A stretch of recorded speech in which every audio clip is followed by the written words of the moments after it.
Halo, Assalamualaikum warahmatullahi wabarakatuh. Jumpa lagi dengan saya, Freddy Sudaryanto, di channel YouTube-nya Freddy Sudaryanto Sport. Masih seputar kasus Jalan Jalan Subang. Pagi ini saya akan coba membahas masalah adanya suatu pertanyaan. Apakah mungkin pelaku sudah ada di TKP, yaitu berdiam di atas plafon atau di atas parak? Pertanyaan begitu. Apakah pelaku sudah ada masuk di atas parak atau di atas plafon? Itu pertanyaannya ya. Ini memang pertanyaan konyol ya. Pertanyaan konyol ini. Tapi tidak ada yang tidak mungkin segala sesuatunya ya.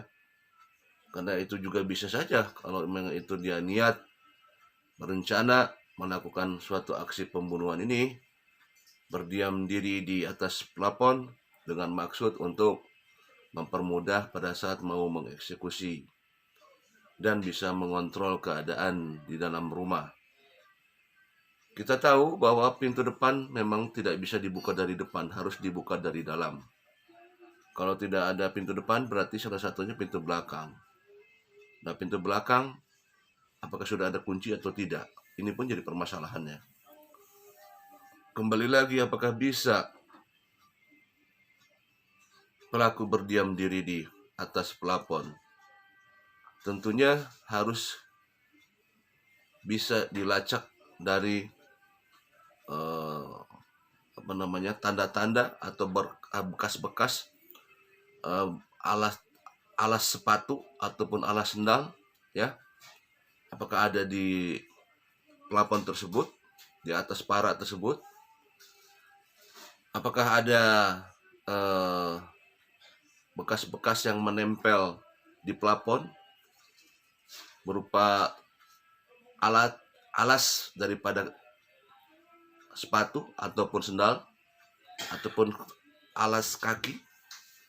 Nah, itu pun harus bisa dilihat, dan ini hanya penyidik yang tahu keadaan situasi di dalam TKP.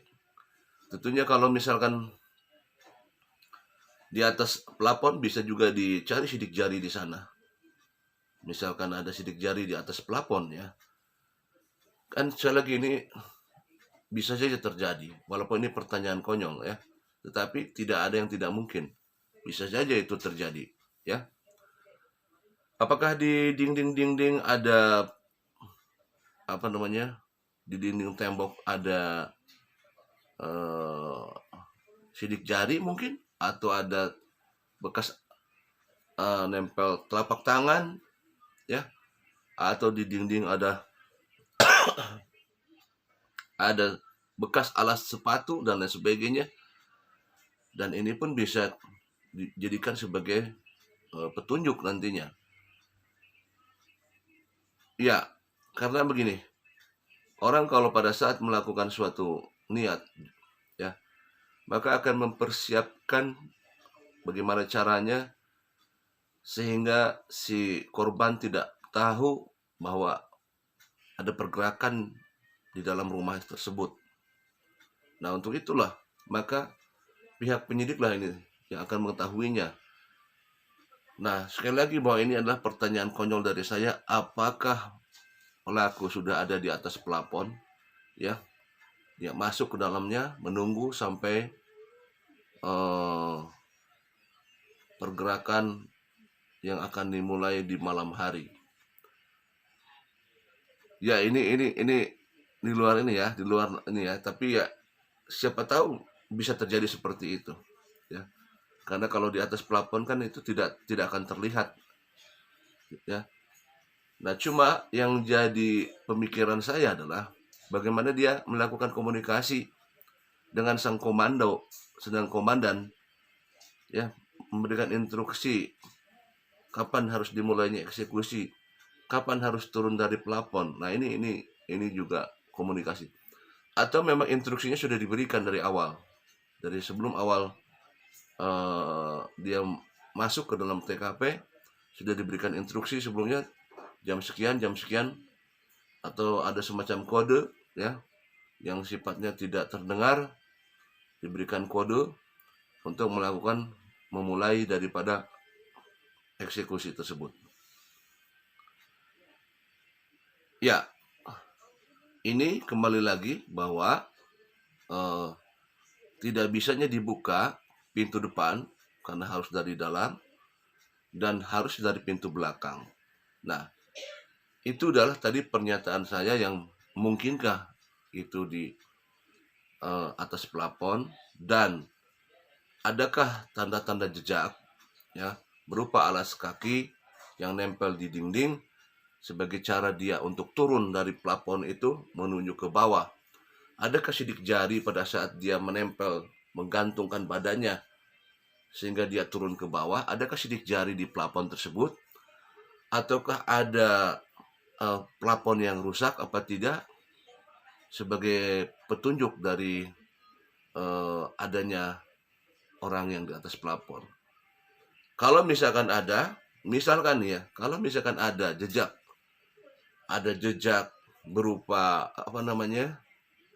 alas kaki di dinding, telapak tangan di plafon, kemudian adanya wantu telapak kaki, misalkan dari plafon kakinya nempel di dinding, dari dinding nempel ke lantai, ada 1-2 pergerakan yang berurutan seperti itu ya. Adanya pergerakan-pergerakan di atas plafon, misalkan seperti itu ya. Misalkan kalau ada, ini ada 2 kemungkinan. Kemungkinan pertama, memang benar bahwa ini pelaku adalah memang ada di atas plafon. Kedua adalah pelaku sengaja membuat ini semua sebagai framing. Ya, bisa saja misalkan dibuatlah kalau telapak tangan tidak mungkin karena itu berkaitan dengan sidik jari nantinya. Dibuatlah misalkan ada bisa saja telapak tangan yang sudah dia membungkus tangannya dengan alat yang semacam kayak karet begitu ya. Kemudian dia kotori dengan lumpur atau apa. Kemudian dia tempelkan di dinding atau di plafon ya. Kemudian juga bisa saja seperti itu karena kan tidak ada sidik jari kalau misalkan ditempel dengan karet tersebut. Ataukah bisa dengan alas kaki yang ditempelkan di dinding dengan maksud untuk memframing. Nah, ini yang keduanya. Dengan maksud memframing bahwa seolah-olah bahwa ada orang yang masuk di atas plafon tersebut, sehingga mengalihkan pemikiran adanya orang yang masuk dari pintu belakang yang mempunyai kunci untuk memframing supaya dibelokkan bahwa pelaku bukan dari orang yang punya kunci. Tentunya yang punya kunci orang akan lari kepada orang keluarga terdekat dan lain sebagainya. Nah, dibuatlah framing sehingga dikatakanlah bahwa adanya orang yang di atas plafon masuk ke dalam plafon untuk memframing bahwa orang itu sudah masuk di atas plafon. Nah, bisa saja seperti itu. Ada 2 kemungkinan saya bilang tadi.